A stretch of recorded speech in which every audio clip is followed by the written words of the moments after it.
¿Estamos? Bueno, buenas noches a todos. Gracias por estar acá nuevamente. Bienvenidos a aquellos que estamos por primera vez. Como Rami, veo que están nuevas. Bueno, presento al padre para quien no lo conoce. Para todos nosotros, muy querido y conocido. Padre Alejandro Díaz. Una de las mayores cosas interesantes que tenemos de él es que es el exorcista de La Plata. Uno. Así que Uno, hasta el padre Carlos Reyes, que vino hace 2 o 3 semanas atrás. Pero bueno, dejamos que se presente él mismo, pero arrancamos con una oración. Hacemos una oración. Bueno. Sí. In nomine Patris et Filii et Spiritus Sancti. Ave Maria, gratia plena, Dominus tecum, benedicta tu in mulieribus, et benedictus fructus ventris tui, Iesus. Santa Maria, Mater Dei, ora pro nobis peccatoribus, nunc et in hora mortis nostrae. Amen. Ave Maria, sede sapientiae, ora pro nobis. In nomine Patris et Filii et Spiritus Sancti. Amén. Bueno, como primero, digamos, por todo el tema de demonios y demás, simplemente dejar en claro, como decía en un curso que hice de exorcismo hace poco, que Jesús instituyó 7 sacramentos y un sacramental. ¿No? Claro, porque los 7 sacramentos ya los conocemos y el sacramental es el exorcismo, porque prácticamente todo el ministerio público de Jesús se la pasa haciendo exorcismos. Así que, fundamental. Y fíjese cómo, por ejemplo, San Mateo, ¿no? Dice, llamando a los 12, les dio poder sobre los espíritus inmundos para expulsarlos y para sanar toda enfermedad y toda dolencia. O Marcos, que dice, estas señales acompañarán a los que han creído, en mi nombre echarán fuera demonios, hablarán nuevas lenguas, etc. Hay cierta relación también entre enfermedades y demonios, no siempre, ¿no? Pero tampoco hay que decir que ninguna enfermedad es provocada por demonios. Eso también está en el Evangelio. Así, por ejemplo, cuando San Pedro está, si no me equivoco, en la casa de Cornelio y está dando una explicación, una predicación, y entonces está hablando de la historia de la salvación, y entonces dice, bueno, cómo Dios ungió con el Espíritu Santo y poder a Jesús de Nazaret, el cual iba de lugar en lugar haciendo el bien y sanando a todos los oprimidos por el diablo. Sanando a los oprimidos por el diablo. Y esto también, si se acuerdan, está aquel famoso caso de esa mujer encorvada, que Jesús sana en sábado y se armó un revuelo bárbaro, y el mismo Jesús dice en Lucas 13, capítulo 10, siguientes, sin embargo, dice Jesús, esta mujer que es hija de Abraham y a quien Satanás tenía atada durante 18 años, no se le debía quitar esta cadena en sábado. Así que está problema, digamos, de espalda, tenía un origen satánico. Bueno, el tema de hoy, entre otros, era el tema del esoterismo y el ocultismo, que a veces se confunden como sinónimos. Son cosas distintas. El esoterismo o lo esotérico, en griego significa interior, oculto. Está lo esotérico, que es lo interior, y lo exotérico, que es lo exterior. Y podríamos decir que ya en el siglo IV aparecen, antes de Cristo, aparecen algunos registros para referirse, por ejemplo, a las clases que daba Aristóteles. Ustedes vieron que Aristóteles, como muchos maestros de la antigüedad, daban la clase oralmente, y lo que tenemos son manuscritos de clase de algún alumno que tomó apuntes, porque él no escribía. Y no es porque fuera vago porque no supiera escribir, sino porque el conocimiento no era para divulgarse. De hecho, hay algún registro que recuerda a Borges, que alguien le recrimina a Aristóteles, no sé si Alejandro Magno o alguien de su época, por qué había escrito, ¿no? O sea, se sabe que había unos escritos circulando, y se lo echan en cara. Y entonces Aristóteles contesta, lo escribí y no lo escribí. Como diciendo, lo que está escrito es una parte del conocimiento. La posta, esa se la doy a mis discípulos aparte, pero no está. De hecho, se sabe por últimas investigaciones que Aristóteles ciertamente hablaba no del primer motor inmóvil, sino directamente de Dios.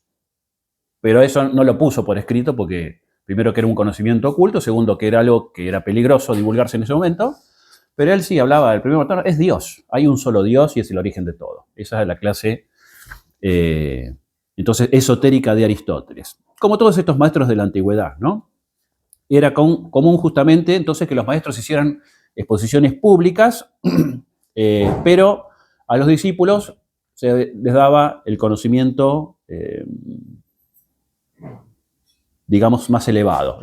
El mismo nuestro Señor Jesucristo hace lo mismo. Dice, les hablaba en parábolas para que vean y no entiendan, pero a sus discípulos, en privado, les explicaba todo. Así que tampoco Jesús escribió nada, ¿verdad? Salvo eso que se puso a escribir en el piso. Y de los discípulos poco escribieron también, salvo las cartas, pero el mismo Pedro, hoy que en nuestro rito tenemos la fiesta de San Marcos, que es el Evangelio de Pedro, porque Marcos fue discípulo de Pedro, pero Pedro no estaba muy de acuerdo, parece, en que se escribiera un evangelio o una historia de Jesús, porque la palabra tiene que ser algo vivo, algo predicado, algo que se anuncia. La fe entra por el oído, dice San Pablo. Sin embargo, bueno, aceptó que Marcos escribiera el evangelio que gracias a Dios tenemos hoy, donde, por supuesto, como en todos los evangelios, tenemos algunas cosas que hizo y dijo Jesús, no todo. Bueno. Es justamente entonces, esto es en la antigüedad clásica, pero bueno, en la modernidad ya, siglo XVII y XVIII, por influencia principalmente de la masonería, adquiere el significado que se le da hoy a lo esotérico, que remite al conocimiento de sabiduría o de una tradición primordial, que se cree antecedente y superior a todas las religiones. Acá hay algo que hay que aclarar, que es cierto, hay una tradición primordial, es decir, cuando Adán sale del paraíso, enseña a Adán y Eva lo que ellos sabían por conocimiento infuso acerca de la naturaleza, de la realidad del mundo, de Dios y de las profecías, del Mesías y de todo, ¿sí? Pero con el tiempo los descendientes de Adán también van deformando, por eso surge el politeísmo por un lado, aunque la tradición se conserva, y por eso vemos historias en todas las civilizaciones antiguas que van a decir hoy día, claro, este mito en realidad de Noé ya estaba en Babilonia, que era no sé quién. Claro, sí, no es que la Biblia lo copia de Babilonia, sino que forma parte de esta tradición primordial, que es entonces el conocimiento común, ¿no? Y que la masonería sí va a decir, no, que en realidad este conocimiento es superior a todo lo que vino después, incluso el cristianismo y todo son cosas inferiores, ¿no? Lo que importa es esa tradición primera. Igual no hay cómo llegar a ella, ¿no? Bueno, y en estos grupos el conocimiento también es transmitido por un maestro a los iniciados, por medio de distintas etapas o grados. El profano, que va a golpear la puerta o a empezar, el iniciado, el aprendiz, el compañero y después el maestro. Bueno. La masonería, al igual que otras sociedades antiguas secretas, bueno, tiene un ritual. Actualmente hay, actualmente digo hace un tiempo, ¿no? Cierta discusión entre los masones porque algunas corrientes son más apegadas al ritual y otras no le dan la más mínima importancia. O sea que dentro de la masonería están los progres y los tradi, ¿no? También sigue esa pelea. Es importante tenerlo en cuenta porque masones tradis, claro, van a estar en comunión con nosotros en muchos temas.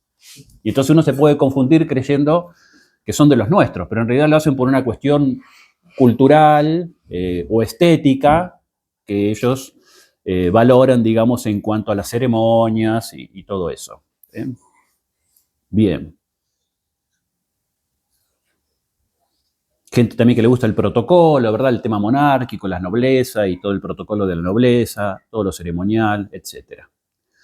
No hay una motivación propiamente de fe católica, ¿no? Sino simplemente de otro orden. Bueno, el esoterismo entonces se ocupa de la búsqueda del conocimiento, mientras que el ocultismo se ocupa de la manipulación de ese conocimiento. El esoterismo es ese conocimiento entonces de las tradiciones antiguas, hay un ritual, hay algo en lo cual se va accediendo cada vez a mayor conocimiento. En cambio, como decía, el ocultismo es ya utilizar ese conocimiento en ritos para alguna acción específica, generalmente maligna. ¿Cuáles son las formas de ocultismo? Bueno, la cartomancia, tarot y demás, adivinación del futuro, Se puede hacer también con la baraja española también, ¿no? Pero normalmente es con la carta de tarot. Lictomancia, adivinación por medio de luz, lámparas o velas. Quiromancia, la lectura de las líneas de la mano, muy común en las historias de gitanas. La astrología, ¿no? Los signos del zodíaco no en cuanto al carácter, porque eso a veces incluso Santo Tomás habla acerca del carácter de las personas y su signo, sino el zodíaco en cuanto a que puede influir en el comportamiento de las personas o en la suerte o en lo que te pueda acontecer, etc. Interpretación de presagios o prodigios por medio del vuelo de las aves. Por ejemplo, cuando empieza el Miocid sale expulsado por el rey y Álvar Fáñez o Álvar Núñez ve que las cornejas vuelan para un lado y es buen augurio. También entre nosotros existen los pájaros de mal augurio, ¿no? En el campo. Bien. Y por supuesto después ya la magia negra, ¿no? Afección directamente de personas, de animales o de cosas. Para afectar, enfermar, trabar o directamente matar. Por medio de rituales, hechizos y adivinación. Bueno, y el problema entonces más serio y propio que nos puede ocupar hoy es el tema justamente del maleficio. Como estamos hablando de actividad satánica, pues en este mundo no hay personas que tengan poderes. La gente a veces les dice, no conozco una persona que tiene poderes. El ser humano no tiene poderes. ¿Sí? O sea, si los tiene es porque algún ente preternatural o sobrenatural se lo da. Si no, no es propio de la naturaleza humana. Y por eso en el caso de la magia y de estas ciencias hablamos de algo preternatural o satánico que aporta o entrega o da cierto poder a determinada persona. Ahora bien, estas personas que pueden manipular o tienen el conocimiento para manipular o entrar en contacto con entes satánicos, pueden afectar a cualquier persona. Si están las puertas abiertas. El padre Luzón, que es un exorcista español, enumera 6 puertas. Hay algunas más, ¿no? Pero vamos a poner 6 puertas interiores que si uno las deja abiertas, por ahí puede entrar el maleficio, es decir, la acción de una persona que nos quiere afectar o perjudicar. Las primeras son, digamos, por culpa propia y las otras son sin culpa propia. Por culpa propia, el rencor o el odio. Si uno lamenta el rencor o el odio por cualquier circunstancia, deja una puerta abierta para que alguien que esté intentando hacer un maleficio ahí pueda afectarnos. El segundo es el pecado mortal. Y el tercero, la misma práctica de ocultismo. La misma persona que practica el ocultismo o que está en estas artes o ciencias puede quedar afectada, tanto sea poseída como perjudicado en su salud. El estado de pecado mortal incluso puede ser por ahí por un momento dado, ¿no? Por ahí una persona que un domingo no fue a misa porque se quedó mirando la carrera de Colapinto, qué sé yo, ¿no? Aunque normalmente va, pero un domingo no fue, le dio fiaca. Bueno, y esa semana no se confiesa hasta el otro domingo. Bueno, esa semana la puerta está abierta. A lo mejor el tipo es súper católico en general y, ¿no?, tuvo, digamos, ese mal domingo. Bueno, pero esa semana la puerta está abierta y en esa semana puede entrar un maleficio de alguien que le esté operando y entonces después esa persona ya queda afectada, aunque después el domingo se confiese, el mal quedó incorporado. Entonces esas 3 puertas son por culpa propia: rencor, odio, pecado mortal o práctica de ocultismo. Y las otras 3 son sin culpa propia. Justamente el maleficio, que me hacen o alguien me hizo, no tengo la culpa. La maldición. La maldición no es simplemente cuando alguien me insulta en la calle porque hice una mala maniobra con el auto, sino cuando alguien con conciencia plena y con deseo te desea el mal y te lo dice. Te maldigo y que te pase tal y tal cosa. Que te mueras o que te quedes paralítico o que no consigas trabajo o no te lanza la maldición. Como dice la frase del campo también, palabra suelta no tiene vuelta. ¿no? La palabra humana tiene un poder porque es reflejo del verbo eterno, del Padre. Entonces, por eso, cuando Jesús dice en el Evangelio, seremos juzgados hasta por las palabras dichas de más, bueno, porque la palabra humana tiene un valor, no se puede usar así nomás, sin ningún sentido. A veces parloteamos demasiado, ¿no? Yo también me culpo, pero tenemos que ser más medidos en las palabras. Maleficio, maldición, heridas afectivas fuertes o contacto con personas tóxicas, muchas veces son personas que están endemoniadas o posesos, que uno los ve que actúan de mal modo, parece, la ciencia a veces los define como psicópatas, pero a veces el psicópata en realidad está obrando porque el que está obrando es el espíritu que lo está moviendo, ¿sí? Está impulsando ese tipo de acción.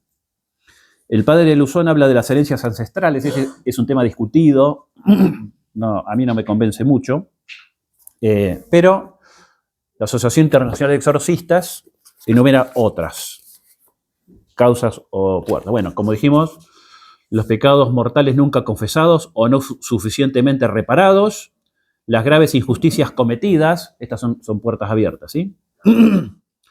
Odio y rechazo de perdón, actos que tienden a comprometer la integridad de la persona y de la vida, por ejemplo hoy día, ¿no? Mutilación, vasectomía, ligadura de trompas, atentar contra la fe de los pequeños, de niños,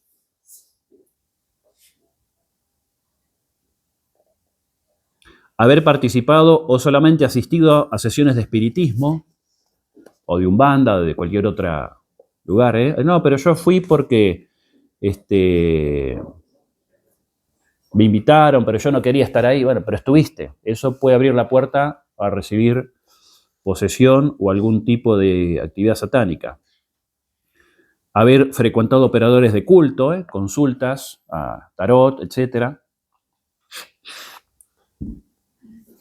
Haber usado amuletos, talismanes, sobre todo si esos talismanes fueron trabajados por personas que tienen realmente, que son brujos de verdad, ¿no? Porque también en esto hay mucho chantaje.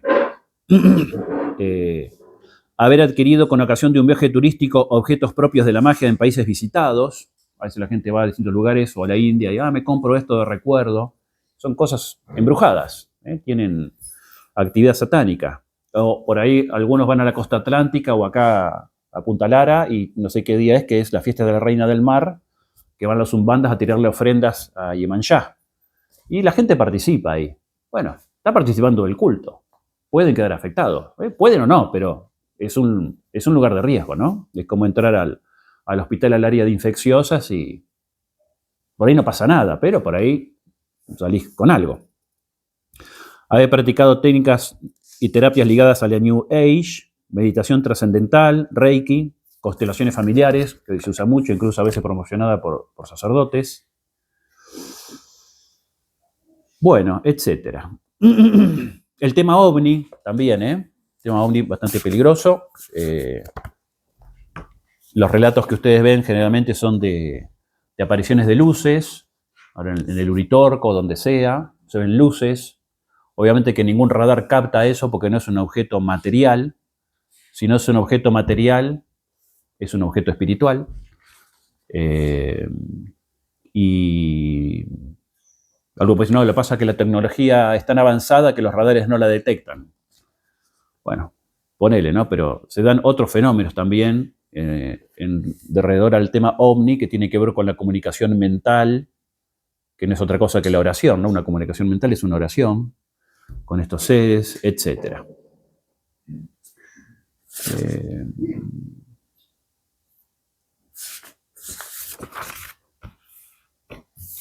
Elementos materiales de los maleficios. ¿Por qué el maleficio requiere un muñeco, un sapo, la foto? Subir fotos a las redes tiene su riesgo, porque están poniendo su foto y queda a disposición de cualquier brujo, ¿no? El demonio siempre trata de imitar a Dios en lo que puede, ¿no? Y entonces, así como está el principio sacramental, por el cual los sacramentos tienen materia y forma, entonces el demonio también busca imitar eso, ¿no? Pero además, porque tiene que ver también con la naturaleza humana y con el simbolismo que se le da a los distintos objetos. El objeto tiene que tener, obviamente tiene que ser algo de materia, pero tiene que ser una materia que tenga una simbología adecuada. Así, por ejemplo, para la Eucaristía usamos el pan, ¿no? Porque el pan es el elemento por antonomasia y la Eucaristía es alimento. Entonces el ocultismo va a tratar de invertir el valor simbólico de los elementos, ¿no? Entonces van a ver que rara vez se utiliza agua. En alguna antigüedad muy antigua, el agua se utilizaba en algún recipiente como forma de espejo para ver, ¿no? El sabio ocultista o el mago, en el reflejo del agua, veía lugares o personas. Es lo que después más modernamente pasa a ser la bola de cristal. Pero eso no existía en siglos anteriores, el cristal ni el vidrio, y entonces se hacía con agua. Pero bueno, el ocultismo, por ejemplo, va a preferir el vinagre. ¿Por qué? Porque el vinagre es una sustancia corrompida. Esto no quiere decir que no sea bueno para la ensalada, o para limpiar el sarro. Pero cuando uno usa el elemento con una intención, porque está la voluntad humana, la intención de utilizar esto con un fin en concreto, ¿sí? Ahí se convierte en un elemento de ocultismo. Además, el vinagre se le ofreció a Cristo en la cruz, ¿no? Entonces, tiene su valor maligno, digamos. Pero siempre la voluntad humana le tiene que otorgar ese valor específico. En el caso de los elementos católicos, el elemento bendecido, lo que está bendecido, tiene algo en sí. El rosario vale por sí mismo aunque no esté bendecido. Pero si está bendecido, la cosa tiene algo, tiene un poder de la gracia. Del mismo modo, la cosa maldecida o trabajada por el brujo tiene alguna actividad satánica. Y así como al tocar algo bendecido me transmite algo de Dios, al tocar algo maldecido me transmite algo de algún demonio. Por eso siempre cuando uno encuentra brujería o algún trabajo hecho en la vereda, no hay que tocarlos. El tocarlos puede implicar el contagio.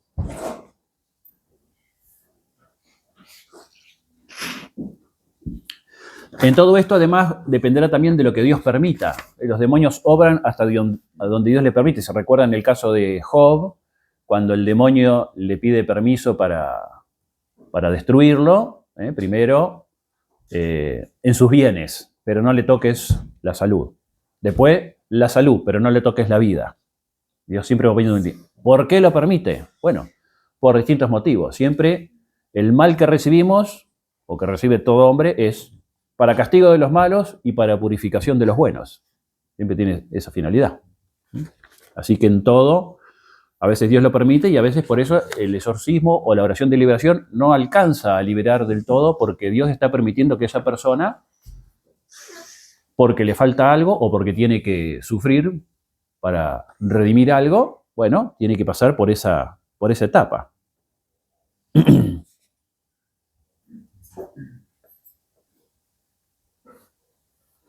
También, aparte de la voluntad de Dios, es cierto que el mal también depende de la voluntad del demonio, porque el demonio no es un esclavo, es decir, ellos son príncipes.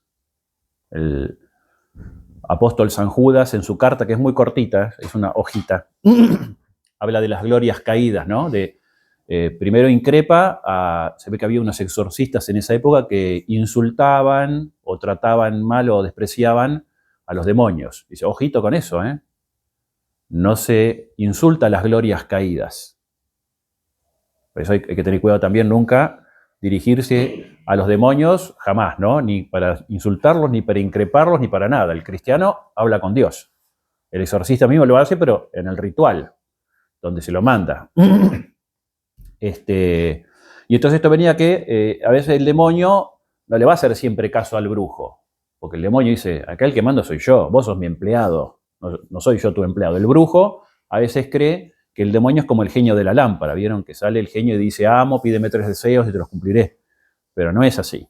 Entonces, a veces, el demonio a veces no hace caso tampoco. Él tiene su capricho también y no se le da la gana. Bueno, el ocultismo entonces va a usar elementos materiales de acuerdo a su simbología. El símbolo es importante. En el catolicismo, en nuestra fe, es fundamental porque el símbolo encierra en sí mismo un poder. Es un elemento material que vincula una realidad trascendente. Incluso el solo gesto de trazar la cruz en el aire. Supónganse que ustedes encuentran un sacerdote y dice: Padre, bendígame. Que Dios te bendiga, hijo, que te vaya muy bien. Y se queda así. Y no me bendice, Padre. Falta algo, ¿no? O se van a confesar. Algún fiel me contó que fue a confesar, si el cura escuchaba así. Muy bien, ¿eh? Bueno, anda nomás. Está en paz. Claro, no hay fórmula, no falta. Bueno, ¿ven? Entonces, el símbolo no es simplemente algo anecdótico, sino que transmite. Y por eso tiene su importancia. ¿Por qué buscan sacar los crucifijos de las dependencias públicas o la imagen de la Virgen? Porque el símbolo transmite. Entonces, hay que eliminarlo.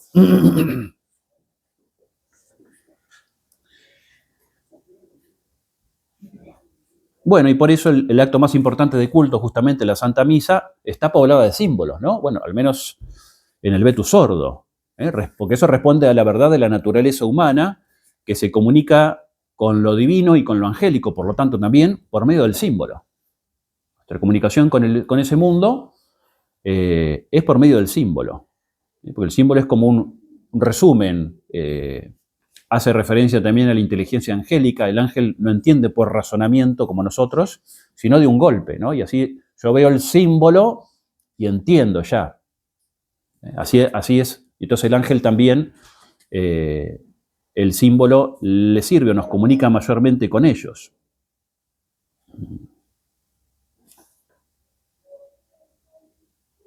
Bueno, tenemos por ejemplo en la Sagrada Escritura la historia de Tobías y Sara, como el arcángel San Rafael le indica a Tobías que tiene que quemar el hígado y el corazón del pez para ahuyentar al terrible demonio Asmodeo, que no dejaba que la pobre Sara se contraiga matrimonio.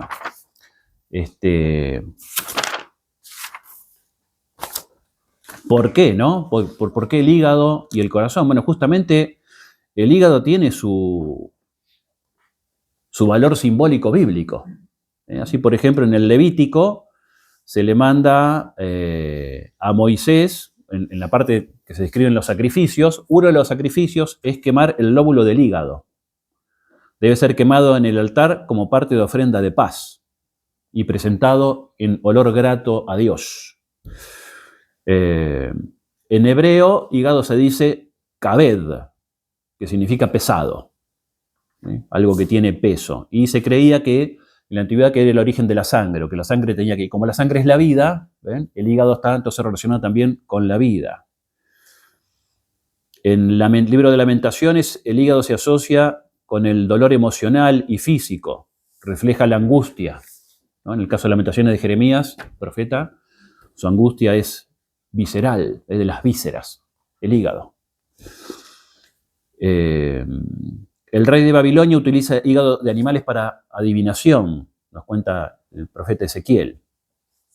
Una práctica, por supuesto, prohibida para Israel, ¿no? Y Proverbios 7:23 dice que el hígado es como una metáfora, ¿no? de la vida.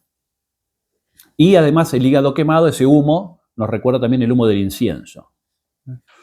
Entonces todo esto viene a que los elementos de la naturaleza poseen en gran medida un valor simbólico que los hace aptos para la comunicación sobrenatural o preternatural. Hay algo en los elementos de la naturaleza que nosotros hemos perdido en Occidente, esa noción, más propia del mundo antiguo, acerca de que las cosas, aun cuando no estén bendecidas, transmiten conocimiento. Los antiguos hablaban, cuando empezó el tema del estudio de la naturaleza en las universidades en la Edad Media, porque era ese afán de conocer la naturaleza, investigar, por ejemplo, en los franciscanos, en Inglaterra, Guillermo de Ockham y antes, todo el tema de la luz, ¿no? Por eso ahí aparece el tema de los lentes, ¿no? Para ver el tema de la luz, porque Dios es luz, ¿no?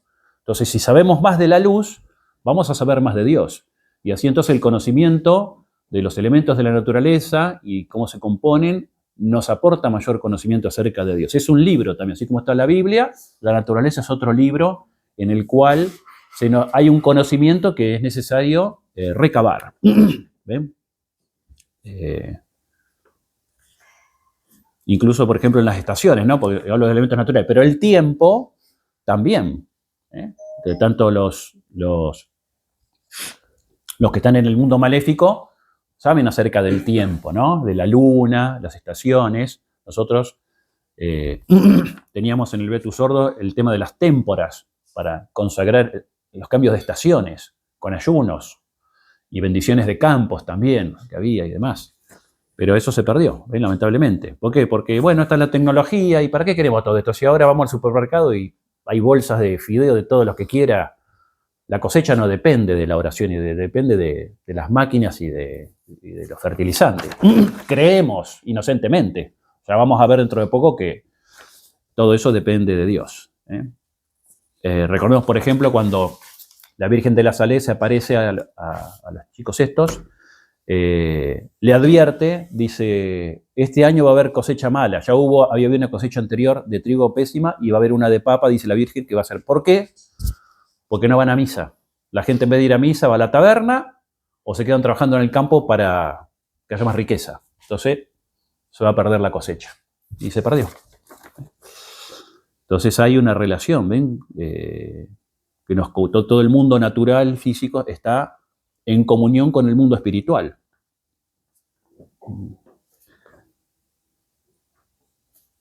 Bien. En lo que nos toca a nosotros, entonces, ¿cómo nos defendemos de todo esto, verdad? Bueno, primero tener las puertas cerradas, esas que estuve nombrando, y por sobre todo el cultivo de la fe.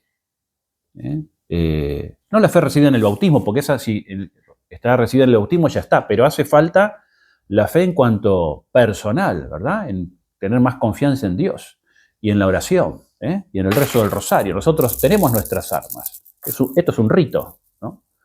Tenemos el elemento material y tenemos la oración, que es la palabra de Dios, porque cuando rezo cada Ave María, antiguamente se llamaba la salutación angélica, texto bíblico. El Padre Nuestro es texto bíblico. El Gloria, aunque no está tal cual, pero tiene el sentido de los salmos. Y aparte, bueno, justamente el rosario hace referencia a los 150 salmos de la Biblia. Entonces, como dice San Pablo, cuando habla de la armadura del cristiano, la palabra de Dios es la espada. Entonces, bueno, acá está la espada. La palabra de Dios resumida en esta magnífica oración. Por supuesto, la vida espiritual, el crecimiento de la vida espiritual y en el avance en la vida espiritual. Hablábamos de ese conocimiento que hacen los ocultistas. Bueno, están las moradas de Santa Teresa. Nosotros también tenemos.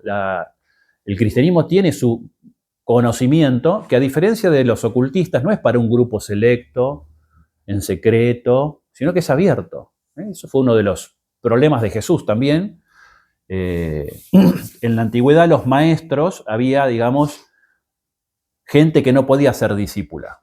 O sea, había distintos oficios que no eran nobles para que aprendan. Por ejemplo, el sacerdote, el militar, el artesano podían ser discípulos de un maestro, porque eran oficios nobles, ¿no? De hecho, Jesús, por su oficio de carpintero, era considerado un artesano. Entonces, él en esos cánones era apto para ser maestro. Pero los discípulos de Jesús no eran aptos, porque eran trabajadores, eran pescadores, uno cobrador de impuestos. No era gente que le daba el piné o la categoría para ser aceptada en un discipulado. Entonces, ¿cómo Jesús se juntaba con esa gente y les estaba dando conocimiento?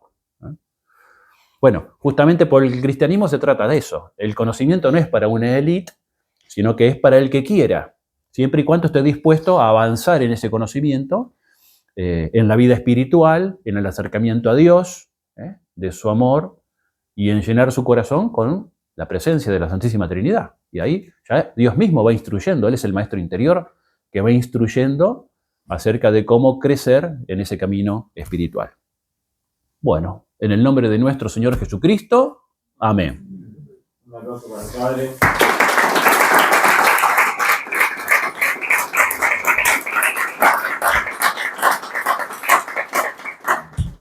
Bueno, no sé si alguno tiene alguna pregunta para hacerle. Sí. En un momento dije que cuando en la práctica del aborto se hablan